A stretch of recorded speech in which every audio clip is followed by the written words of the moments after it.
کرتا ہے هو الاول والآخر والظاہر والباطن وهو بكل شيء علیم. اعلیٰ حضرت نے تو اس کا سیدھا سادہ ترجمہ یوں کر دیا، وہی ہے اول، وہی ہے آخر، وہی ہے ظاہر، وہی ہے باطن، اسی کے چلنے، اسی سے ملنے، اسی سے اس کی طرف گئے. سبحان اللہ. اعلیٰ حضرت نے سیدھا سادہ ترجمہ کر دیا.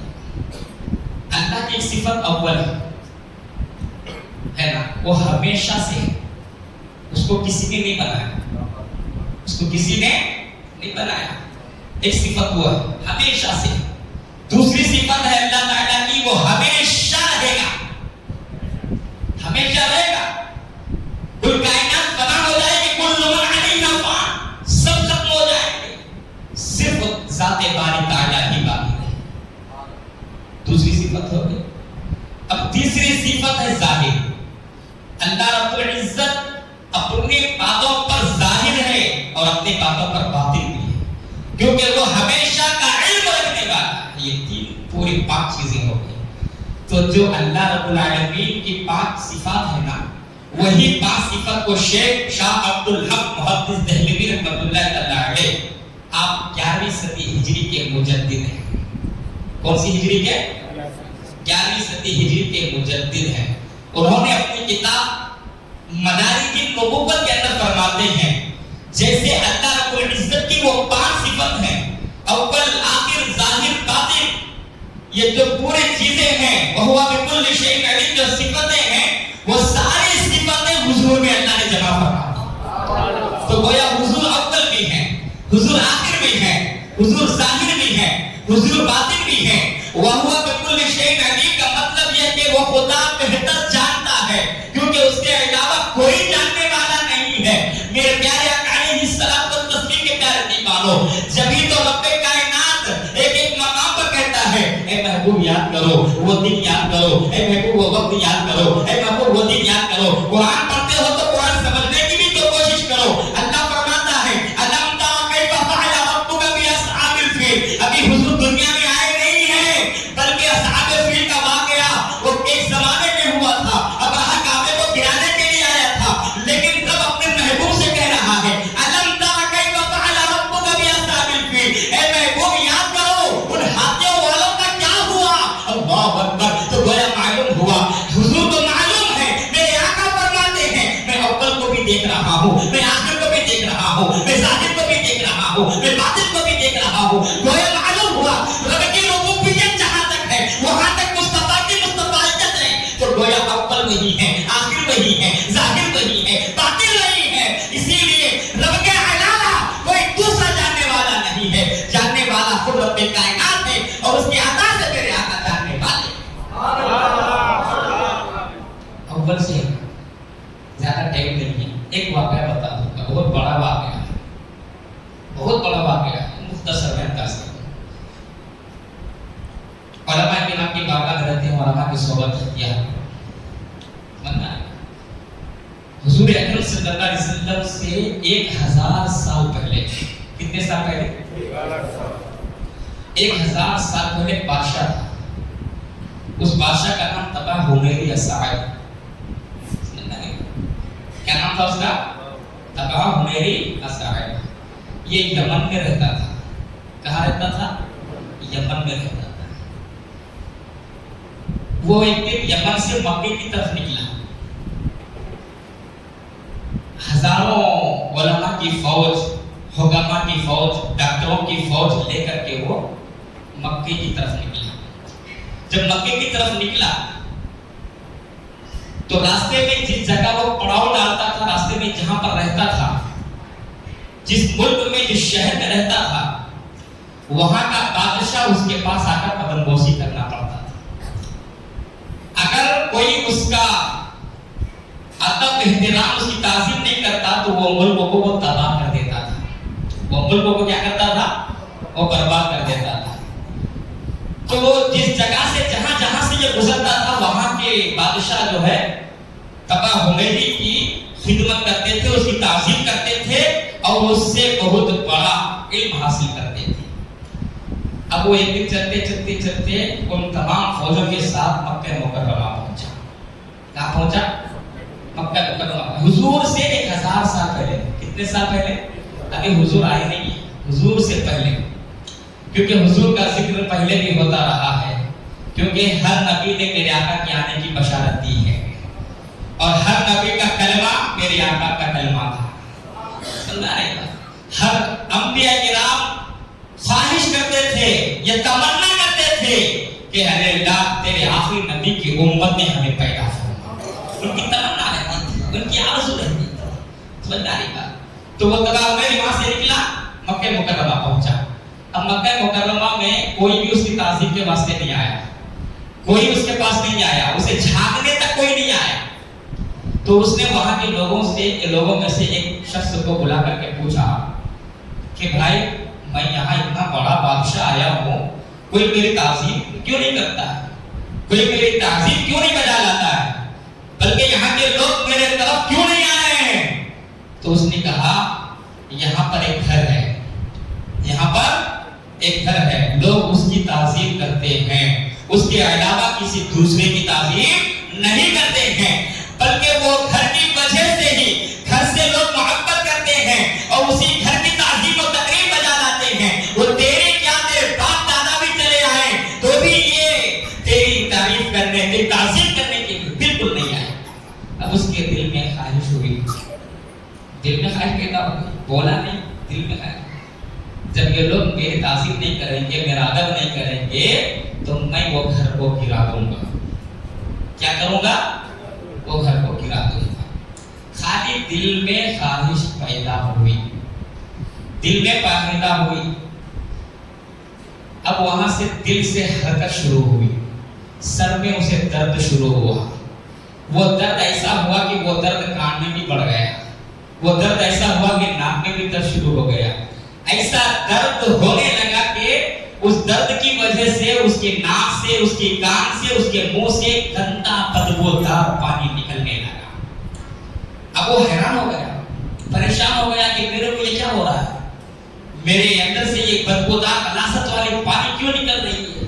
وہ پریشان ہو گیا، ڈاکٹروں سے علاج کروایا، بڑے بڑے حکما سے علاج کرایا، لیکن کوئی اثر نہیں ہوا، کوئی اثر نہیں ہوا، کوئی بات اس پر اثر نہیں کر رہی تھی، کوئی دوا اس پر اثر نہیں کر رہی تھی. ایک حکیم تھا، اچھا جاننے والا حکیم تھا، اور پکا جاننے والا حکیم تھا، اور ہوشیار حکیم تھا. وہ آ کر کے پوچھا بادشاہ سلامت، میں کسی کو نہیں بولوں گا، تیری دل کی کوئی بات ہے تو مجھے بتا دے، میں تیرا علاج کر دوں گا. تو دل کا علاج میں کر دوں گا، تو مجھے بتا دے. تو اس نے کہا اچھا ٹھیک ہے، اگر تو کسی سے نہیں کہے گا تو میں بتا رہا ہوں. تو میرا علاج یہ ہے کہ میں نے دل میں خواہش پیدا کیا تھا کہ میں مکے کو گراؤں گا. تو پھر اس کے بعد اس حکیم نے کہا تیری دوا یہی ہے کہ تو اللہ کی بارگاہ میں توبہ کر اور اللہ کی طرف رجوع لا. تو توبہ کر لے، اپنے دل سے کعبے کو گرانے کا خیال نکال ڈال.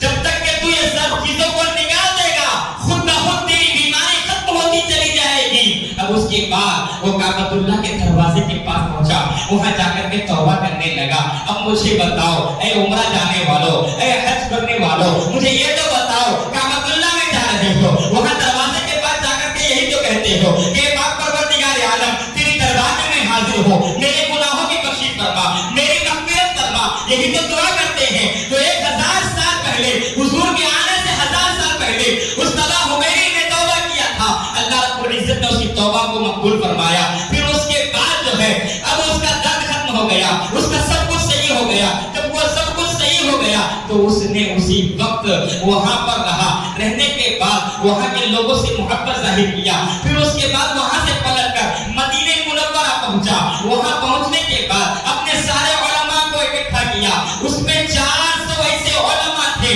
جو جید عالم تھے، بہترین قاری تھے، بہترین علم کا جاننے والے تھے، جو پچھلے انبیاء کرام کی کتابوں کو یاد رکھنے والے تھے. وہ سارے علماء کو جمع کیا. اب اس کے بعد جب جمع ہو گئے تو انہوں میں سے ایک نے کہا کہ یہ وہی جگہ ہے جہاں نبی و آخر الزمان آئیں گے، ان کی مزار مقدس یہیں پر رہے گی، یہاں پر جو ہے گنبد خضرا بنے گا. ایسے ہی کہا تو اس کے بعد اس نے طلحہ حمیری نے کہا اے میرے علماء گواہ ہو جاؤ کہ میں نبی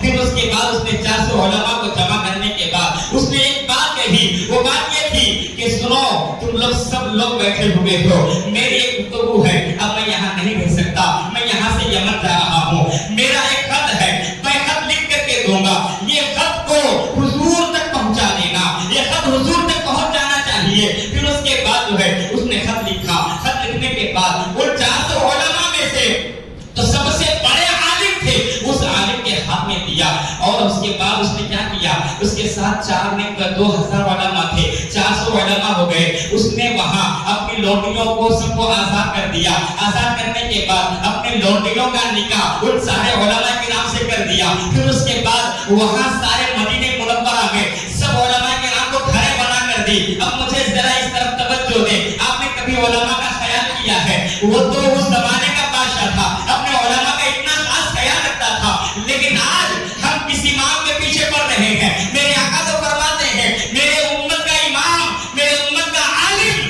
جو ہے وہ میرے انبیاء کے مثل ہے، بتاؤ اگر اس کی خدمت کرے تو کتنا جزا عطا فرمائے گا۔ میرے پیارے آقا علیہ الصلوۃ والتسلیم کی قیادت پاو، وہ تباہ ہوئے اپنے علماء کو صرف اپنے لونڈیوں سے شادی نہیں کروایا، وہاں پر گھر بنا کر کے دیا، رہنے کے لیے دیا، اور اس کے بعد کہا کہ میں یہاں سے جا رہا ہوں لیکن یہ خط حضور تک پہنچانا۔ وہ بڑے صاحب کے پاس پہنچا، بڑے عالم صاحب کے پاس وہ خط پہنچ گیا۔ اب اس کے بعد کئی دن گزر گئے، گزر جانے کے بعد وہ سب معاملہ ختم ہو گیا، کیونکہ اس نے کہا تھا اگر نبی آخر الزمان آئے تو مجھے خبر کر دینا، پھر میں آ جاؤں گا، اگر تمہارے درمیان نہیں آئے تو یہ خط پیش کر دینا۔ اب 1000 سال گزر گئے، کسے یاد ہے؟ کسے بھی یاد؟ لیکن وہ خط باضابطے طور پر ان کے پاس تھا۔ اس نے کہا تھا وصیت اپنے اولاد کو کرنا، اولاد در اولاد، اولاد در اولاد کو نصیحت کرنا، وصیت کرنا کہ یہ خط نبی آخر الزمان تک پہنچائے۔ وہ خط تابا حمیری سے چلتا رہا، چلتا رہا، چلتا رہا، وہ عالم دین سے چلتا رہا۔ اب حضور کی ولادت مکہ مکرمہ میں ہو گئی، حضور کی ولادت ہو گئی، حضور 40 سال مکے میں رہے، کتنے سال؟ 40 سال۔ پھر اس کے بعد مدینہ منورہ پہنچے۔ مدینہ منورہ اس وقت جانے کی ہجرت کر کے حضور آ رہے تھے، تو سارے صحابہ، ایک بات یاد رکھیں، جو مکہ مکرمہ میں صحابہ تھے وہ مہاجر صحابہ ہیں جو ہجرت کر کے مدینے آئے تھے، لیکن انصاری صحابہ جو مکہ مدینے میں تھے، آلریڈی مکہ مدینے میں بھی کچھ صحابہ کرام نے حضور پر ایمان لا چکے تھے۔ تو سارے صحابہ کرام جو ہے جہاں سے مکہ سے جو گاڑی آتی ہے مدینے کے لیے، جو قافلہ مدینے کے لیے آتا ہے، اس راستے پر بڑے بڑے صحابہ کرام کھڑے ہو گئے کہ حضور ہمارے گھر آئیں گے، حضور ہمارے گھر آئیں گے۔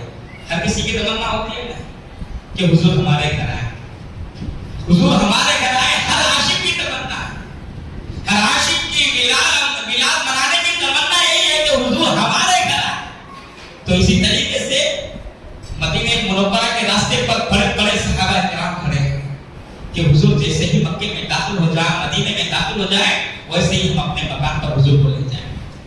لیکن حضور نے اونٹنی کو اشارہ کر دیا تھا کہ یہ اونٹنی جہاں بیٹھے گی میرا مکان وہی ہوگا، کیونکہ حضور تو نہیں بولیں گے، اگر بولیں گے منع کریں گے تو صحابی کا دل نرم ہو جائے گا، کیا بات ہے حضور ہمارے مکان میں نہیں ہے، اسی لیے اونٹنی جہاں بیٹھے گی وہی میرا مکان ہوگا۔ اب وہ تو بڑے بڑے صحابہ تھے نا، انہی صحابہ میں سے ایک بہت چھوٹے صحابہ تھے، صحابی تھے، وہ مالدار صحابہ تھے، بڑے بڑے پیسے والے صحابہ تھے، لیکن ایک صحابی یہ بھی تھے جو غریب تھے، بالکل غریب ہے، کچھ نہیں ہے، گھر بھی صحیح نہیں ہے، اور اس کے بعد وہ صحابی کے دل میں خواہش پیدا ہوتی ہے کہ حضور بڑے بڑے لوگوں کے پاس تشریف لے جائیں۔ ہوتا ہی ہے نا کہ اگر کوئی دنیا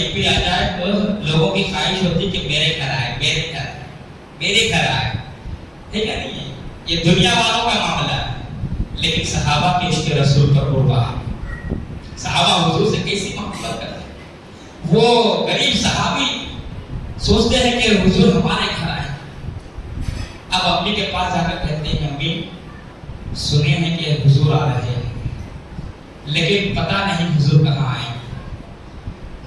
تو والدہ محترمہ کہتی بیٹا گھبراؤ مت, حضور آ رہے ہیں تو ضرور ہمارے یہاں آئے, گھبرانے کی ضرورت نہیں, تم تیار کرو. اب حضور کی سواری مدینے میں داخل ہوئی. مدینے میں داخل ہوئی تو سارے صحابہ کہنے لگے حضور ہمارے یہاں, حضور ہمارے یہاں, حضور ہمارے یہاں. تو حضور نے کہا میری سواری وہیں بیٹھے گی جہاں اس کو بیٹھنا ہے, جہاں یہ سواری بیٹھ جائے گی, میری اونٹنی جہاں بیٹھ جائے گی وہیں میرا مکان ہوگا. اب وہ اونٹنی چلتی رہی چلتی رہی چلتی رہی, پہنچی وہاں جسے دنیا حضرت ابو ایوب انصاری کے زمانے میں یاد کرتی ہے. حضرت ابو ایوب انصاری ایک صحابی کو یاد کرتی ہے. وہی صحابی ہے, وہی صحابی کے مکان کے پاس, دروازے کے پاس, یا تو روایت میں ہے کہ اس دہلیز پر جا کر کے گھٹنی بیٹھ گئی. اب حضور اکرم صلی اللہ علیہ وسلم اپنی سواری سے اترے. اترنے کے بعد جو ہے فوراً کہا کہ پانی کا گلاس لاؤ, پانی پیا. اور اس کے بعد کہا کھانا نہیں کھلاؤ گے, تو کھانا نہیں کھلاؤ گے, تو کھانا پیش کیا گیا, کھانا تناول فرمایا. پھر اس کے بعد فرماتے ہیں میرا خط مجھے لا کر دو. سبحان اللہ. یہ حضور کا علم غیب ہے. اگر حضور نہیں جانتے تو کیا ہوتا ہے؟ وہ جن کو مانتے ہیں وہ نہیں مانتے ہیں, ان کے نبی شاید کہ نہیں جانتے ہوں گے بھی پیچھے کا علم, لیکن ہمارے نبی تو غیب کا نبی ہے. کیونکہ خدا فرماتا ہے وما هو علی الغیب بضنین, کہ میرا نبی غیب بتانے میں بخیل نہیں ہے, غیب بتانے میں بخیل نہیں. یہاں تک کہ اول سے لے کر آخر تک, یہاں تک کہ حضور نے فرمایا قیامت کے دن آخری میں جنت میں کون جائے گا, جہنم میں کون جائے گا, یہاں تک حضور نے بتا دیا. حضرت ابو بکر صدیق فرماتے ہیں کہ مسجد نبوی میں حضور بتا رہے تھے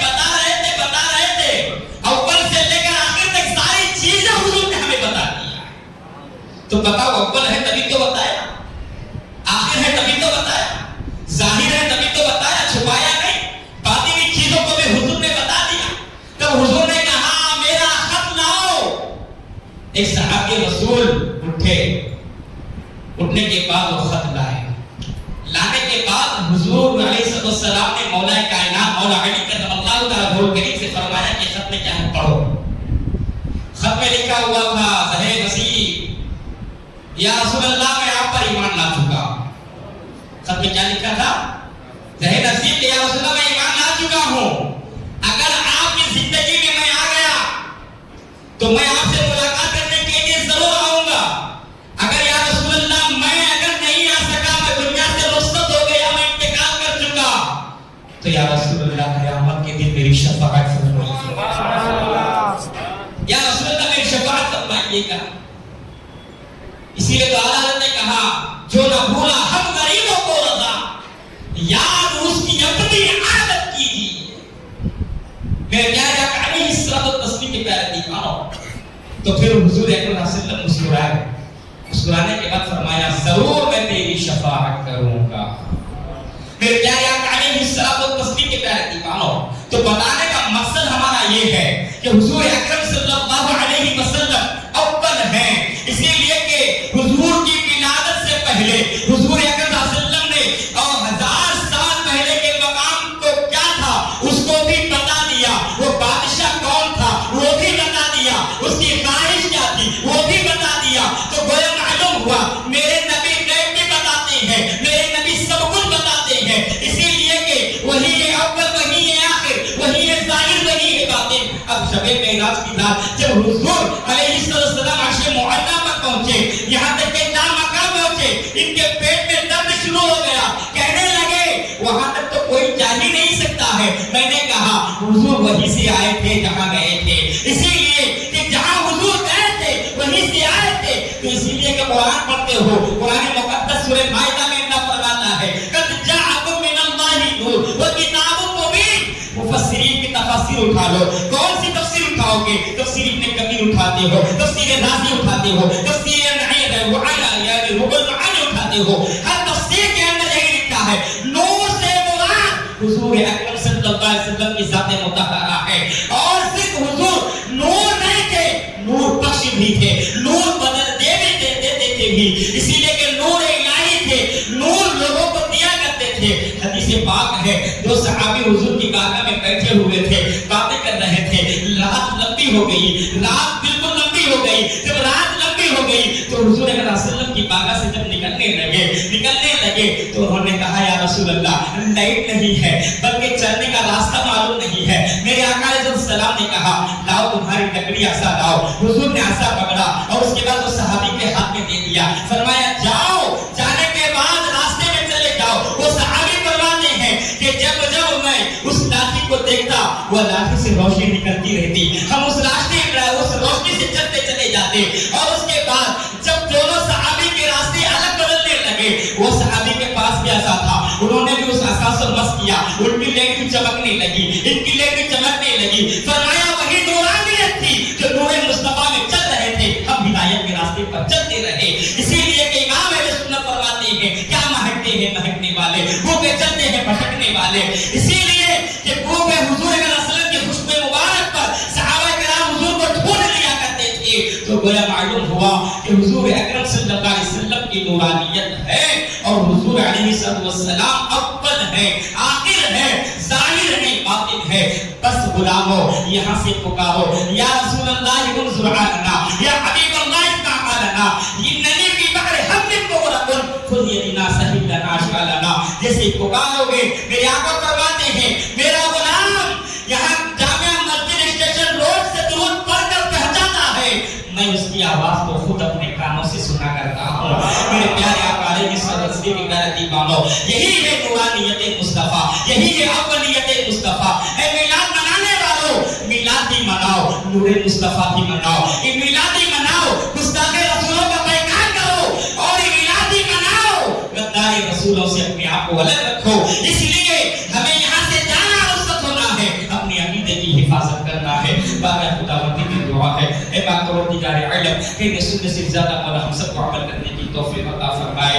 الہ العالمین مولا تبارک و تعالی ہمیں تمام لوگوں کو مولا تیرے پیارے حضرت صلی اللہ علیہ وسلم کی پیاری سنتوں پر چلنے کی توفیق عطا فرمائے. جو کچھ کہا گیا ہے, جو کچھ سنا گیا ہے, پہلے سب سے پہلے مجھے اور بعد میں آپ تمام کو اس پر عمل کرنے کی توفیق عطا فرمائے. الہ العالمین اگر میری زبان سے کفر کا لفظ استغفر اللہ ربی من کل ذنب و خطیئۃ واتوب الیہ. واخر دعوانا الحمد للہ رب العالمین.